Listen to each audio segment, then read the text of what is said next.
राज्यामध्ये PM किसान सन्मान योजना ही केंद्राची आणि राज्याची नमो शेतकरी महान निधी योजना ह्या दोन योजना ह्या शेतकऱ्यांसाठी आहेत। आणि त्याप्रमाणे आज आपण जर विचार केला तर केंद्राकडून साधारणतः माझ्या शेतकऱ्यांसाठी आतापर्यंत 21 हे शेतकऱ्यांना हप्ते दिले गेलेत। त्याची एकूण सगळी जर रक्कम जर विचार केला तर साधारणतः 39,309 कोटी एवढी रक्कम ही केंद्र सरकारने माझ्या महाराष्ट्रातील शेतकऱ्यांसाठी त्यांनी ती दिलेली आहे। आणि महाराष्ट्राचा जर आपल्या राज्याचा जर विचार साधारणतः एक हप्ता साधारणतः 1814 कोटी रुपये। मगाशी जे आपल्या सदस्यांनी जे विषय विचारला की त्यांच्या सोलापूर जिल्ह्याचा त्यांनी विषय विचारला, तर सोलापूर जिल्ह्यामध्ये साधारणतः 6,99,000 लाभार्थी पात्र शेतकऱ्यांपैकी साधारणतः 6,82,000 शेतकऱ्यांना आतापर्यंत आपण त्याचा लाभ हा दिलेला आहे।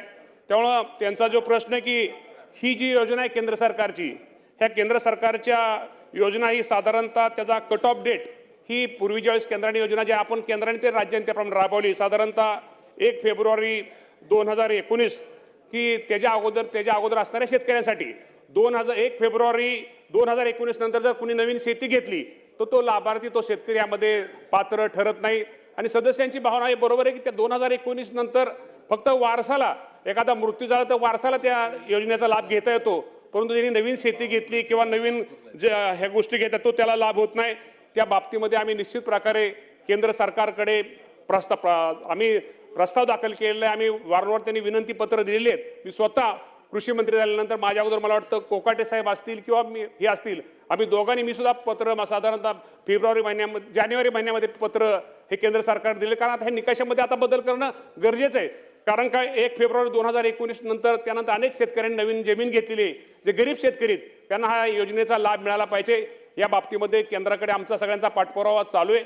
आणि सोलापूर जिल्ह्यामध्ये सुद्धा जे काय अपात्र त्यांनी जे सांगितलं की काय शेतकरी पात्र शेतकरी आहेत, परंतु पात्र शेतकरी असले तर निश्चित प्रकारे त्यांना जास्तीत जास्त या योजनेचा लाभ हा राज्याची योजना असू द्या किंवा केंद्राची योजना असू द्या हा शेतकऱ्यांना लाभ दिला जाईल।